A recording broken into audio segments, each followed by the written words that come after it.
show is sponsored by Hivemind CRM. It is more than just a CRM. It is a real estate and business mastermind that comes with an all-in-one CRM. You can have unlimited websites and users. You can call, text, RVM, and email all in one user interface. And you can set up custom automations for any type and multiple businesses. 65% of companies start using a CRM system within the first 5 years of business. Once implemented, the Hivemind will save you on marketing, give you more time, and make more money. One of our users had his first $100,000 month using our system in June. We want to see you automate and accelerate your business. Text us at 210-972-1842 for future meetings, and of course to get our $1 course on how to make more than 6 figures on one land deal. You can schedule your free demo today at hivemindcrm.io. Got some people joining in. What have you been up to all day, Tony? I just went and showed a ranch, actually, to Mitzi Diane, man. She said she'll take 20 acres off of one of my properties, so pretty happy about that. That makes me about 60% sold out. Awesome. I just seen that she posted that. She just committed to 20 acres today. I didn't realize it was your 20 acres. Guilty. Is that the Castroville one you're working on, or a different one? No, this is 54 acres I signed up off of 37 down in Pleasanton. Castroville's about to go down too. I just talked to their attorney on Friday. The family had it in a trust, and that was going to be the main thing because I was trying to take over the mortgage, and they didn't know if that was going to trigger the due on sale clause. So I was on the phone with the two sellers and their attorney, and he said we're good to go, that I can go ahead and take the trust over. So that one's in the bag, man. That's a slam dunk. It should be minimum like 1.5, 1.7. Yeah, definitely. I guess we can get this kicked off. It's 7:05. People can keep coming in as they come in. Anybody that doesn't catch us can go back and listen to the recording. But so basically this week I had a speaker scheduled that wasn't able to make it today. So I texted Anthony, or I think I called you, Anthony, about 2 hours ago, and I was like, hey man, you want to come on today or for this evening? And so everybody that doesn't know, Anthony is my mentor. He's the guy that taught me everything that I know about real estate. There isn't a coaching program out there that can teach you how much I've learned from Anthony over the last year. Now there might be something close to it, but it wouldn't even come close to the amount of information that I've learned from Anthony just by being close to him, over the last year. So thank you, Tony, for doing everything you have done for me so far, and hopefully we can share some of that knowledge tonight in this Twitter Spaces. Yeah, thanks for having me on, man. Pretty excited about this. It's pretty cool. First time I've ever been on Twitter Space. First time I've ever hung out with all the Tykes, so pretty cool. Well, and everybody that doesn't know, me and Anthony actually bought the Boardroom Beast together. So for everybody in here that knows the Boardroom Beast as me, I guess I manage it, but we're actually in on it together. So Anthony is just as much as Boardroom Beast as I am.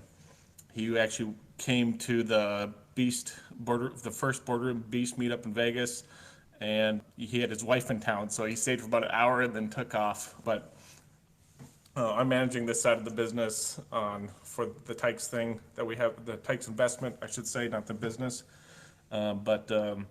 Happy to have him in it with me and to bring value as this thing evolves. And just like yesterday, a couple days ago, I saw that Pace Morby jumped in, and so I sent him a message last night on Instagram, and so we started talking and trying to get him in on one of these calls that we're doing. We'll see how that goes, but it's in the future. I think it'll happen. It'll probably be after Tykes Summit, but we will hopefully be hosting Pace in here one night. So let's just dive right into it, Tony. Tell me a little bit about your history, or tell everybody about your history. I know it, but tell everybody else about your history, how long you've been in real estate, what you focus on, the whole 9 yards. Cool, man. Yeah, awesome.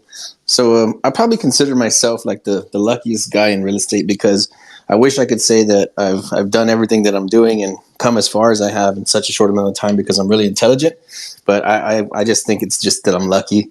I'm in the right place at the right time a lot. I've just been networking a whole bunch, and I've been able to move some little mountains, in my short career in real estate. I have a marketing background. I've been in marketing for almost 15 years, and I come from construction. So, I was a kid, and my dad said, "Get in the truck, you're going to work." He started a painting and construction company. So that's the background I have. Well, with that, it was either feast or famine. So we were always starving to death, or we had a ton of work and nothing in between. So I was always marketing. Like I was trying to figure out how we can get more jobs. So I was always really, really focused on marketing as as a primary business model, just to be able to, eat, that kind of stuff. So, fast forward, 20 years later, looking for some land that I could buy for my family to build a house. And I got on YouTube and I typed in, how do you buy land for cheap? And I came across the word wholesaling. I'd never heard that term before. And I just went down that rabbit hole, started looking, and I saw that people were doing this as a business model driven by marketing. So I said, "Oh, opportunity here. I didn't know that. I didn't know that you could do that you could just, instead of me generating construction leads, right? Because I was doing like $500,000 roofs, $1 million roofs. Instead of generating construction-based leads, I can generate real estate-based leads and then just turn around and sell the contracts. So what I was doing in construction was I was taking on these big projects. I was filing the insurance claim with the building owner, and then I was just wholesaling the jobs, right? So I'm the contractor. I'm the one dealing with the insurance company. I sign all the paperwork, get everything ready to go. And then once they give me a check, for several $100,000, I would just find a smaller roofing company and I would let them do the project start to finish, all the labor, all the materials, everything. And then I would just make the spread, whatever it was on the back end. And they were pretty substantial. So I was already kind of, familiar with the process of wholesaling leads. And once I saw that there was an opportunity with that in real estate, I just immediately shut down everything else I was doing and started focusing just on real estate. And since I had a construction background, I thought I was going to be like a house flipper. Thought I was going to be doing like buildings or houses or something, since I have a very extensive knowledge in construction. I'm a licensed home builder and a general contractor.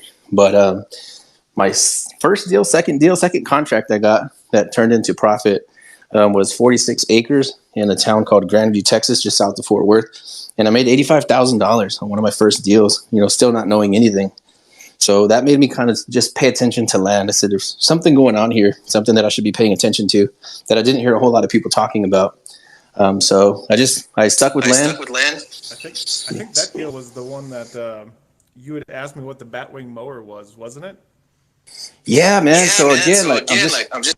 Do I have horrible feedback again? No, I think it was me. I'm muted. Okay. I know Evan, he grew up farming with his dad. His dad's a super intelligent business person that owns a lot of land. And I called him and I said, "Hey, dude," I said, "can we get your dad on the phone?" He's like, "Why?" I'm like, "I'm trying to buy this farm. I know nothing about farms. I know nothing about land. I know nothing about, I'm just a lucky guy. I'm not super intelligent. I'm just trying to figure this out. I don't know what to do to piece this deal together." But I saw the grass was like 5 or 6 feet high, talked with the seller, said, "Hey, she's in China," right? So I said, "Why don't you let me make some improvements to the property so that it looks presentable? That way we can source a buyer and get this thing sold for you." So that's why I called Evan. I said, "Hey, man, I got to get this thing shredded." But it looks like a big job, right? 50 acres of 5-6 foot high grass. Man, it looked like a damn forest. And I called Evan, and we kind of put a little game plan together, and we got that sucker sold. Turned out to be really good. And since then, I've gone on to do a lot of land deals, to the tune of 100,000, 120,000, 155,000. I have one I bought right now for 175. We just listed it for 600. And then I have right now, I would guess I have about 5 million plus under contract, and I should contract another 2.5 million on one deal, hopefully next week. So we're stacking them up just as quick as we can find them. I'm looking at one north of Dallas for 17 million that we're trying to contract. But they're just popping up now left and right. That I kind of made a niche out of focusing on deals that are $1 million and up and nothing under. And we're just getting our wings now. And now that people see what we're doing, we're starting to attract a lot of capital. There's a lot of people that are interested in this business model, and they're seeing us have success. And more and more people are starting to offer us capital. So we're just trying to figure out where to put it and be diligent, right? Because if it's our money, it's okay if we lose it. we can make it back. But when it's somebody else's money, it's a lot more risky, and just an area that we're kind of moving into uncharted territory here. So we're just trying to be a little bit more intelligent about what we buy and the offers that we make, especially moving into this weird economic area that we're moving into. Yeah, for sure. One of the things that Tony has taught me a lot on is creative deals. So, like, basically, when I first started listening to Tony talk about real estate, I was still working a W-2 job. He kept saying, come do this with me, come do this with me, come do this with me. And I'm like, why? What are we going to do? How are we ever going to come up with millions of dollars in cash? And he's like, we don't need to come up with millions of dollars in cash, Evan.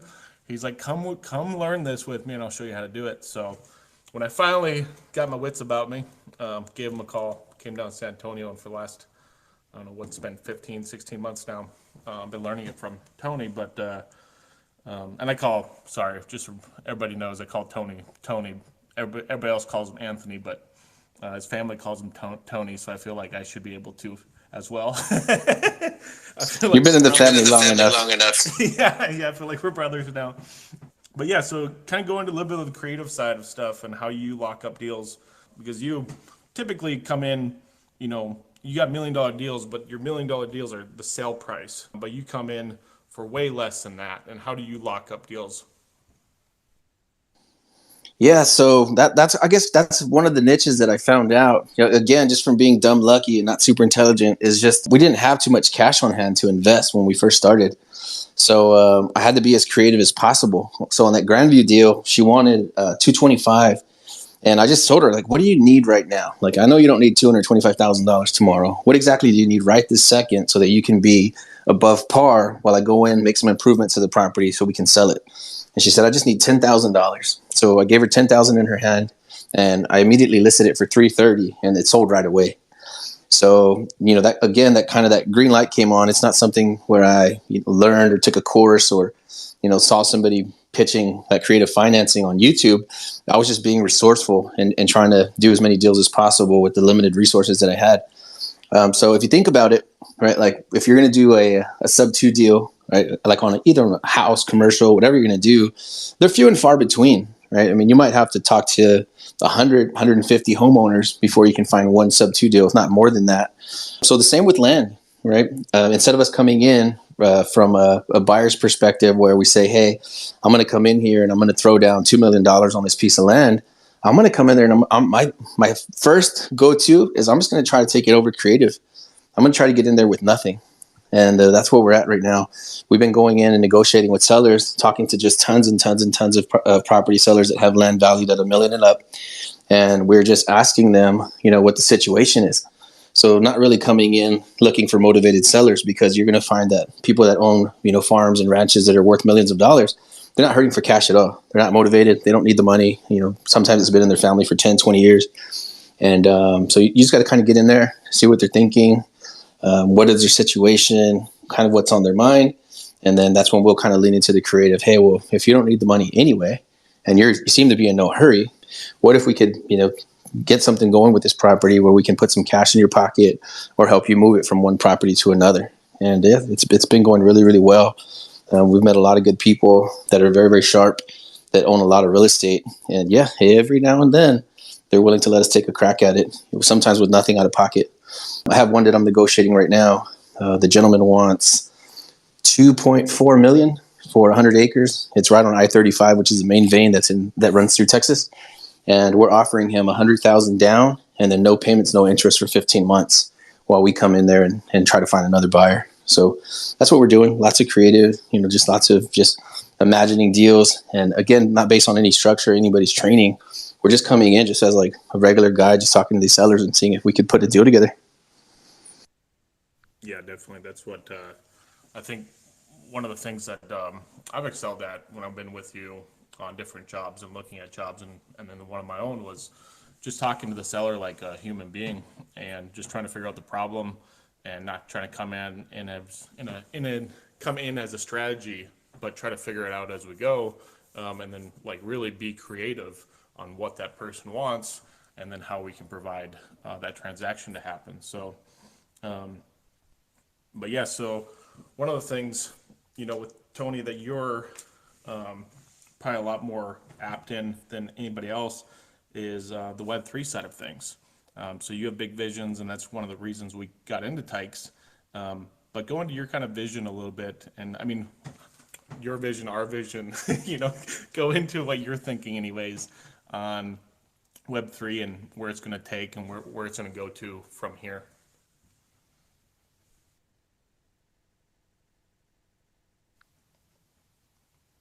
You able to talk a little bit about that, like blockchain is what I'm talking about, and NFTs and how that's going to change as we go down the road, and how you see it changing. I know we've talked a lot about it between me and you.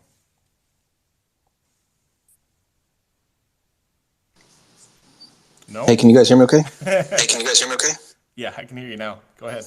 Sorry, man. I took another call on the line by accident, and it wouldn't let me back in. Like I couldn't hear anything at all. Probably because I'm downstairs. I thought maybe I had you stumped on the Web3 thing there for a second. Sorry, man. Yeah. You want to start again? And yeah, if you're gonna hit me with a Web3 question, yeah, I'm stumped already.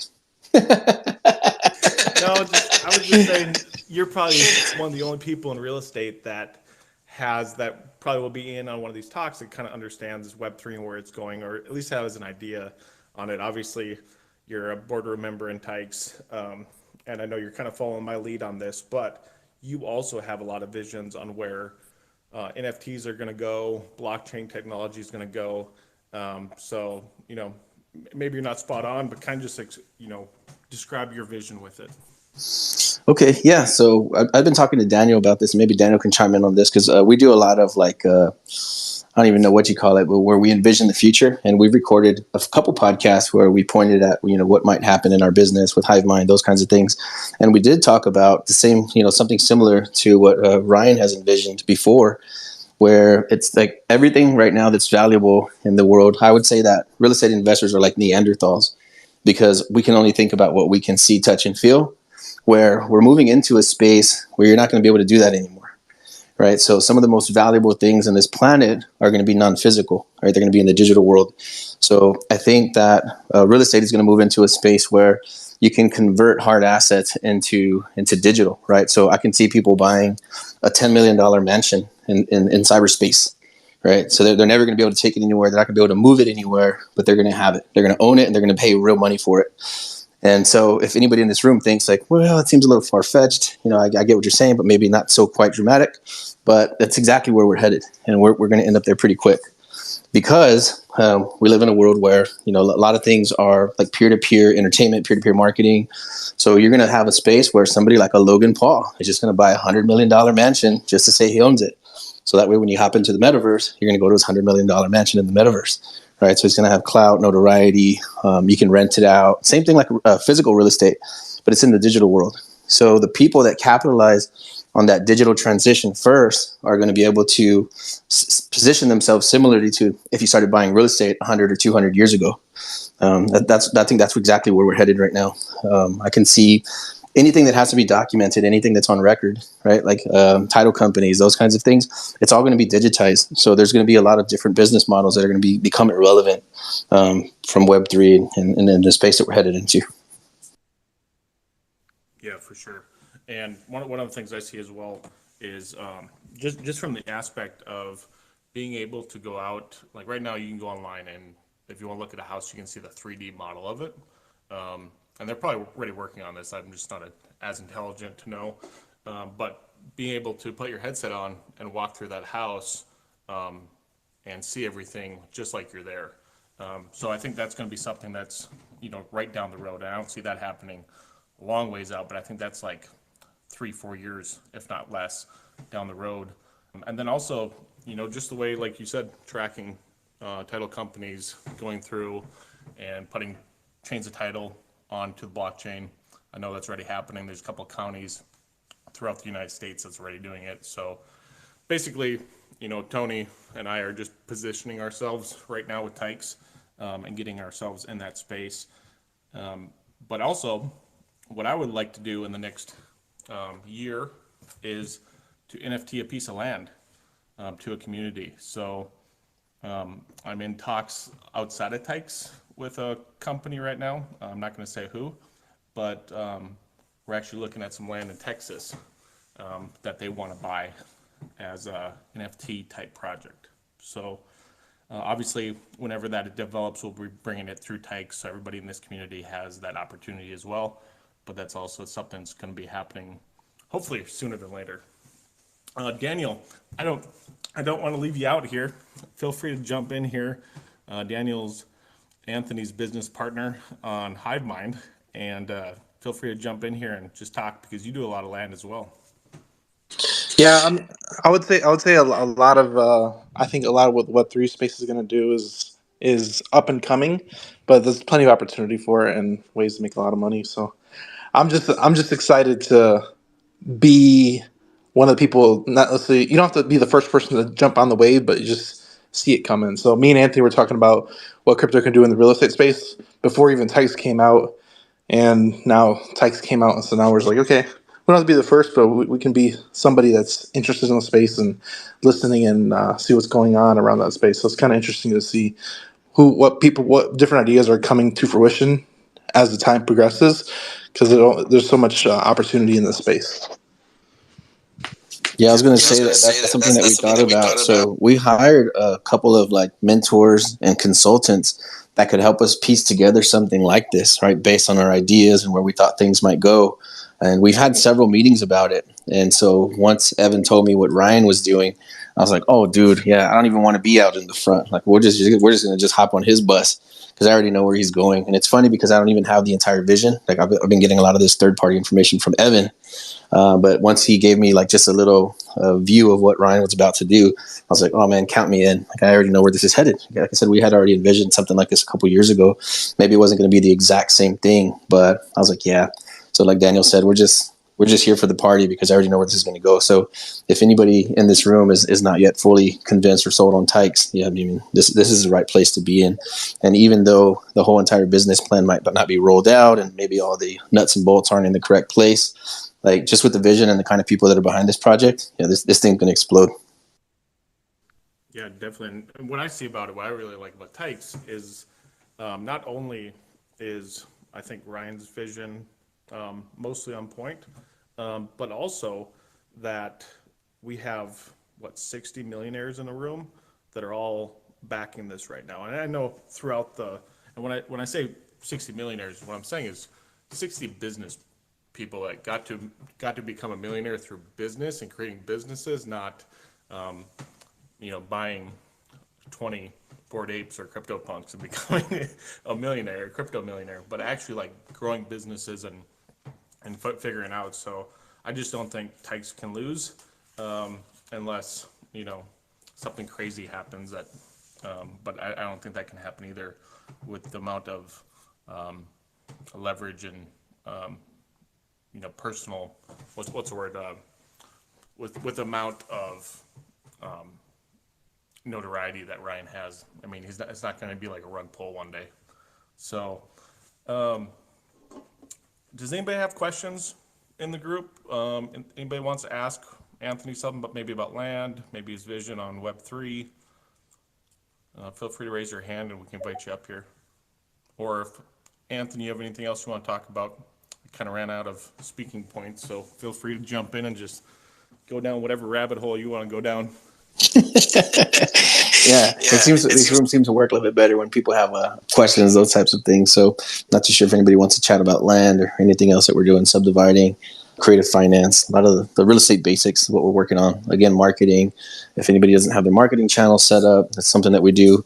We could talk a little bit about Hivemind and what that does and how we use that to generate these types of leads. So there's a bunch of different things we talk about. Oh yeah, in our podcast. Yeah, feel free to jump into Hivemind if you guys want to and just talk about what you guys do there. That's something that's a tool that everybody can use, and feel free to jump into that for a while if you want to.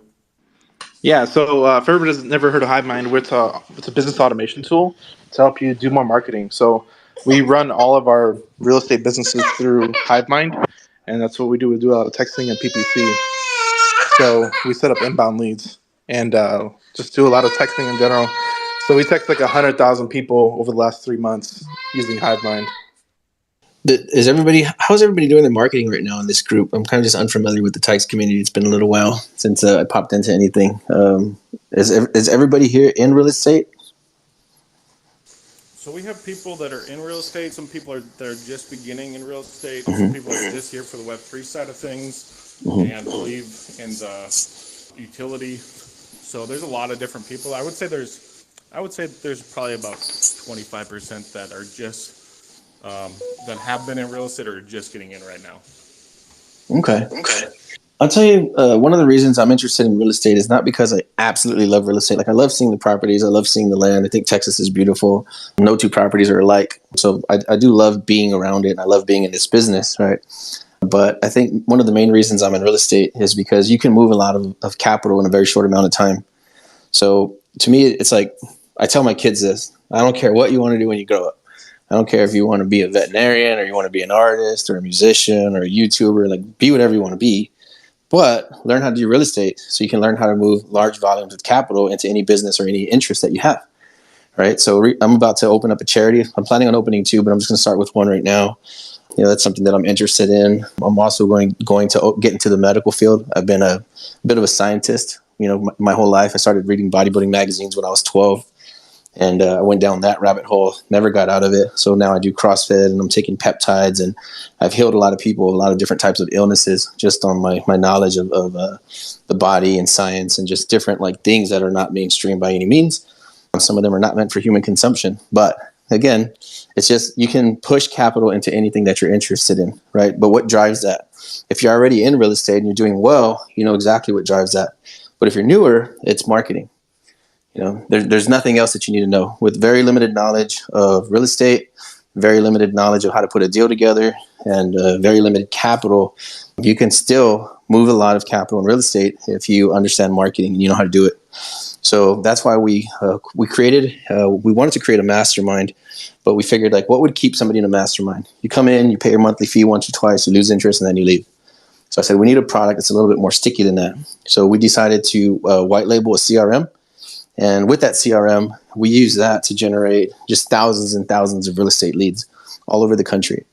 The main modalities that we do is, for now, is a pay-per-click, and we do text messaging. So let's say you wanted to hit all of the 5-acre tracts in Dallas, right? We could just pull all 5 acres only, the whole entire DFW area, and then just light them up. Just start throwing text messages at them just all day, every day. And of course, 99% of those people tell you to get lost, like any other real estate owner might. But a handful of them raise their hand and they say, hey, yeah, I'm ready to sell. And that's what Hivemind does. It's just an interface for you to contact thousands and thousands of property owners and see which ones want to sell. The ones that are not ready to sell yet, they go into a follow-up pipeline. And of course, the ones that are ready to do business, they move into a hot pipeline.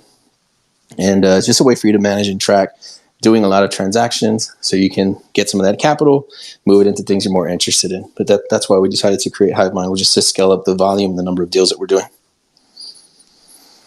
And it's more than just it's just more than a CRM too. That's what a lot of people miss out on is you guys are really teaching people how to do real estate and marketing and everything put together. It's not just a CRM for you guys.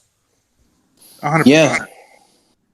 Yeah, one thing I'll say is, like, there's a huge community and collaborations, but I think we like contributing to other communities as it goes, just because we love the community aspect and crossing communities. So jumping into Tykes is no brainer. We've had clients work with other clients and make money. Like, we had a client literally text. He lives in Florida, but text out, and he lives in California, but was texting in Florida, and ended up getting a contract in 4 days, and then ended up JVing with another one of our clients in Florida. So they both ended up making like $7,000 in 20 days using our system and using the community side of it too. So a lot of people, they think it's just a CRM, but there's the community side of it.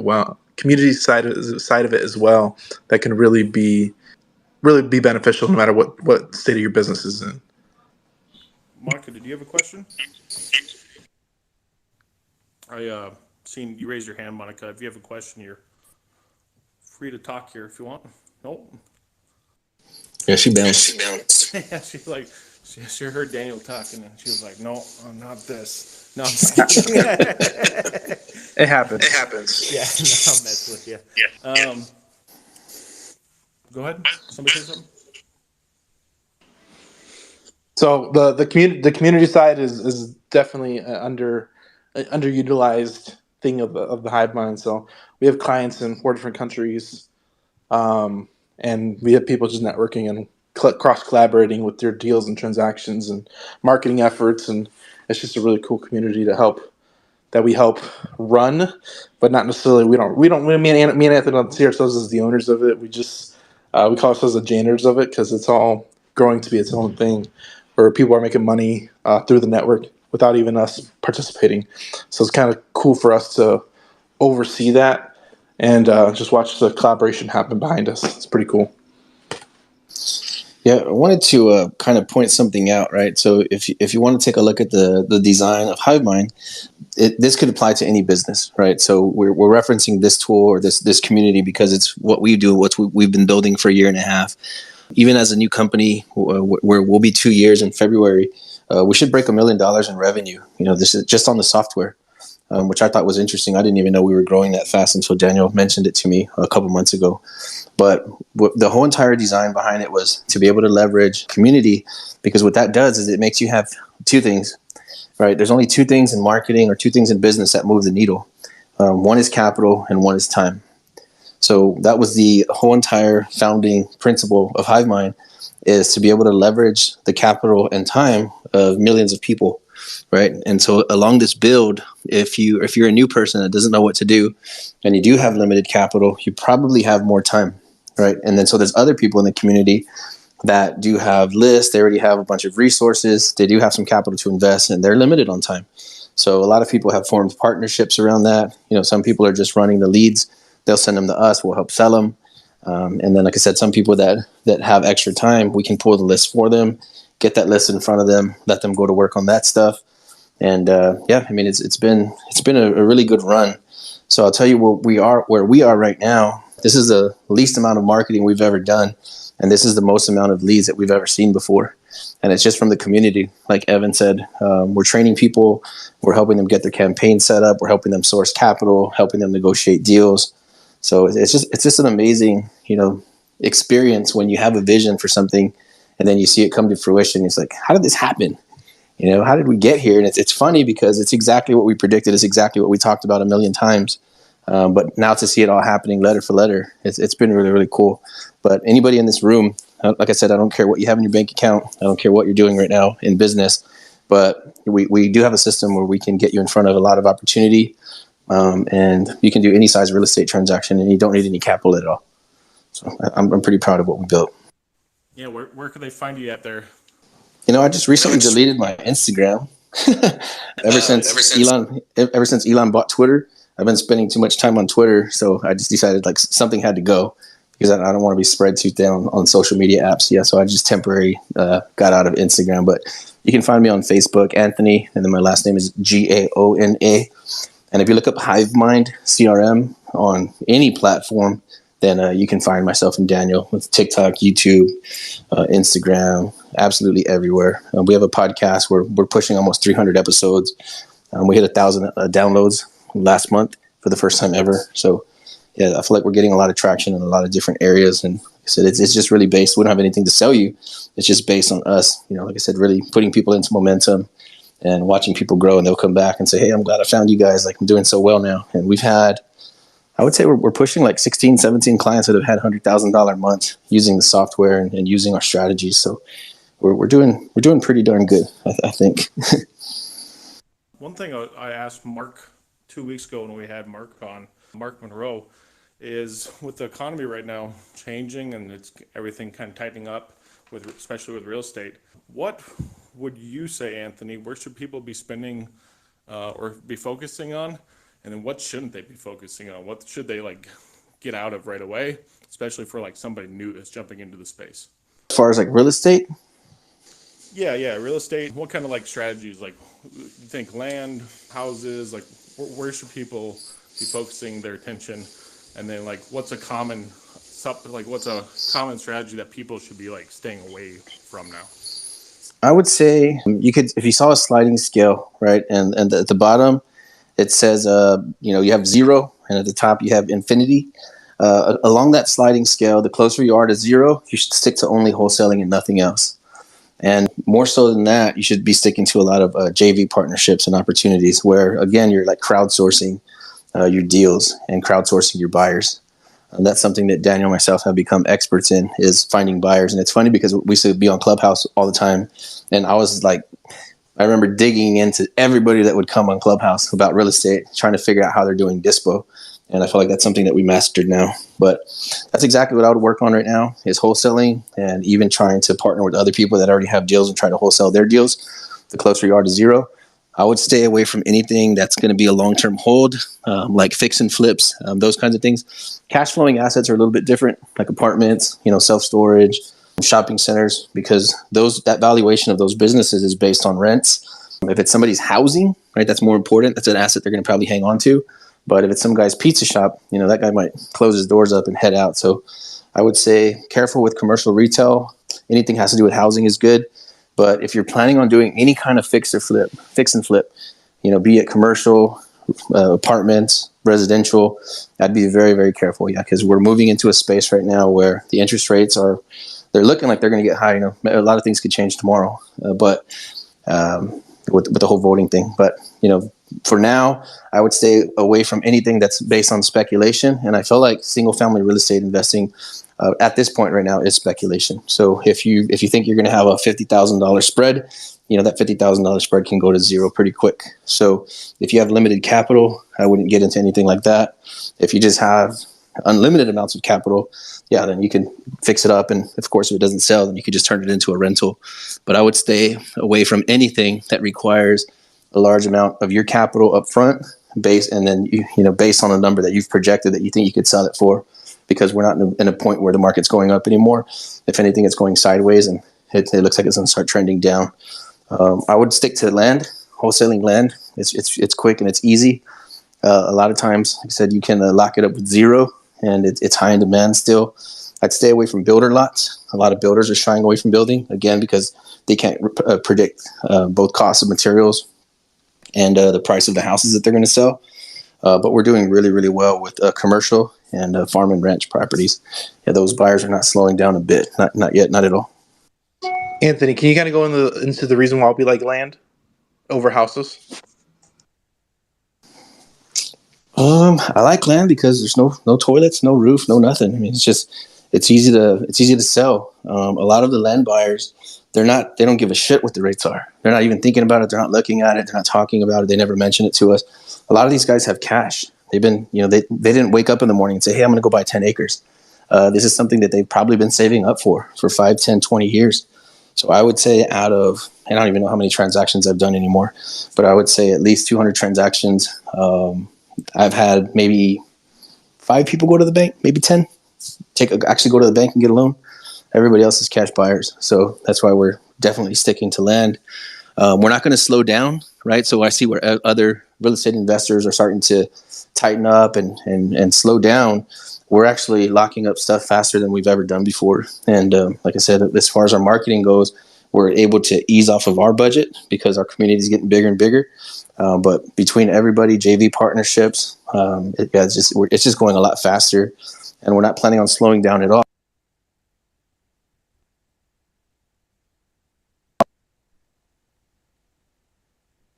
Did we lose you there for a second? I had a phone call. But yeah, as you said, that we're not going to slow down on marketing. We're going to keep going even faster because we haven't seen our buyers slow down at all. And again, I don't care what the interest rates do. I don't think it's going to apply to our business at all. Yeah, definitely. One thing I wanted to say and make sure that everybody's understanding, when Anthony says focus on land, he's not talking, like you mentioned it, builder lots. We don't really consider builder lots land. It's more of it's like a single use type thing in the middle of town, right?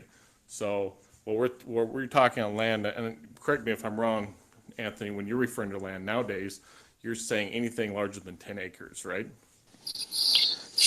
We have the wholesaling $1 million land deals group on Facebook. So there we're specifically focused on tracts that are 50 acres and up with a value of $1 million and up. And we don't look at anything smaller for that community. But I mean, I think if you're just a wholesaler trying to eat, I would probably stick to 1 acre and up, right, in the outskirts of any major Texas city. It might be different where you live, right? I don't know too much about Atlanta, but I'm going to imagine that the outskirts of any major city and normally unrestricted land is the land that I think is not going to take a hit because, like Evan said, where your builder lots, again, that's based on very specific numbers on the spreadsheet where you can buy an infill lot between two houses for, let's say, 10 or 20% of the value of the homes around it. Those numbers aren't going to apply anymore because I saw those builder lots just going higher and higher and higher based on that 10 to 20% rule for the price of the houses that are going up. But that's something that, again, it's a fixed number. And as the market does start to slide like it is already, if it gets worse, that builder lot, that 10 to 20% is not going to hold up anymore. Right now, it only might be worth 5 or 10% of the home values around it based on the houses crashing. So with your unrestricted outskirts land, if you're just starting out, if you have a small marketing budget and you just need some quick wins, I would say an acre and up is good. But I think the sweet spot, like Evan said, is probably right around that 10 acres and up, where you can easily make $100,000 on every deal. And then last thing, I know the answer what I would want in this, but for you guys, you and Daniel, when somebody's going to bring you a piece of land over 10 acres, what are like the first 5 things you were looking for on that piece of land? Because we know on residential, we're talking about the foundation, we're talking about the roof, we're talking about how the inside looks. But what are those 5 things or 4 things or whatever you guys, how many number of things you look at on land? What are your attributes you're looking for? The main things I want to know is proximity to the city, first and foremost. How close am I from the main part of the city? If you're an hour and a half, 2 hours away, that price of land is going to drop considerably. Nobody wants 10 acres out in the middle of nowhere. If that was a 100-acre tract or a 500-acre tract or a 2,000-acre tract, now you can go out 2-3 hours. But for a 10-acre tract, I think that's I call them a rich kid's playground. So this is somebody that already does very well in business, probably not blue collar, probably just one level above that, where they want to buy a little piece of heaven, build a house on it, build a big barn or shop, and that way they can have their toys and their tools in there. In Texas, people shoot, right? So you want to have all of your equipment in there, and you can go hunting on 10 acres. There's a lot of things you could do with 10 acres that a normal person's not even thinking about, right? Average Americans just trying to put a roof over their head, half decent home so they can raise a family. But by the time you move up to those 10-acre tracts, those are something that people are thinking about from that aspect, as opposed to just I'm just going to throw one house on it and that's it. So these properties are still okay if they're partially in the flood zone. I'm looking at the amount of paved road that's touching the property. So if you can imagine that a property is long ways and it lays along the paved road, that's going to be a lot more valuable than a property that has a little small piece of land touching the road and then the property runs straight to the back. So I want to see orientation along the paved road. I want to know about the flood zone, proximity to the city. I like trees. I like wooded lots. I feel like they sell a lot better than a lot that's been shaved and doesn't have anything on it. Just for privacy reasons, I think it makes for a nicer property. But that's pretty much it. If it has utilities, that's good. If it has public water, electric, that's amazing. If it has sewer, even better. But on these types of tracks, that's not really like the end all be all. So you can still get away with a water well, septic tank, those kinds of things, and you could still make a lot of money on 10 acres. Let me ask you real quick. What do you think about desert land? So we have a lot of people out, Arizona, LA. You get outside those major cities, Phoenix, you get into a lot of desert land. Is that something you'd be focusing on, 10 acres or more? Or is that not a piece of land that you'd consider? Yeah, again, I wouldn't mess with it, man, unless it's, like I said, so close to the city that it makes sense. Once you're out in the middle of the desert, I'd probably try to pick them up for pennies on the dollar. For instance, I bought 2 acres out, I think, southeast of Phoenix, Arizona, and I paid like $600 for each acre just because I thought it would be cool just to own land. So I think about desert squares and, those kinds of things that are like in the middle of nowhere, just as like kind of trading cards, right? So if you've never invested in property before and you don't have a lot of capital, you could say, hey, I'm just going to buy these 10 acres or 50 acres for my daughter because I can pick it up for $1,000, right? So I think it's cool just to have it in that regard, like just knowing that you own property somewhere. Like I've never even been to those desert squares over there in Arizona, and I'm never going to go see them. But I think it's cool that I own them, right? So I think those are like kind of cool for being like trading cards, and people still have interest in those. So if you get them cheap enough, if you can get 100 acres for $10 an acre, I'd take that, shove it into a drawer somewhere, and you could list them on these sites like land.com and those guys, and somebody will buy them, especially if you seller finance them. So you buy it for $1,000, and then you just turn around and throw it on land.com for $2,500, with $500 down or $1,000 down, and now you got a little note on a little piece of property. So like I said, collectors will buy them. Cool. I guess anybody have any questions for myself or Anthony or Daniel? Anything we've talked about, feel free to raise your hand, or I'll probably cut it off here in about 2 to 3 minutes or so. Not a whole lot of interest in here tonight. Well, they're like, we want to hear about NFTs, bro. Get to the good stuff. Yeah. All right. Well, I guess we can shut down then. Unless you guys have anything else. Thanks, Anthony, for coming on. Daniel, Miss Barbosa for hosting. No problem. Yeah, thanks, man. It was fun. Yeah, happy to come on and chat anytime. You guys check us out. Check out Hivemind, Anthony Gowan, and Daniel Martinez. And thanks, Evan, for having us on here. Thanks for leading the way with Tykes and continuing to help grow the community. I'm telling you, this place is going to the moon. So I don't know how attached the people are in here to the community, but yeah, I think there's a lot of reasons to be here, and I don't think there's any chance of it failing. I just, like you said, there's too many people involved. 60 board members, the minds that are behind it. It's not going anywhere. So, all right, man. I appreciate it. Everybody have a good night. All right, thanks, guys. Appreciate you guys. Hey, guys. If you would like to receive hot leads right to your cell phone in a text message, check out hiveleads.io, and you can receive the same leads we've been receiving in our campaign for 3.5 years that's made us successful in the land game. Check us out. The show is sponsored by The List Guys. Do you need more leads in your local or virtual market? 1 in 10 small businesses don't invest in any kind of marketing. The List Guys have over 35 plus list types to choose from, and you can mix and match any list or criteria. We also use the skip trace list and provide up to 7 numbers and email addresses. Every list you purchase will be scrubbed against previous purchases. The List Guys are here to save you time. Contact the List Guys today at www.onelistguys.com. That's www.1listguys.com.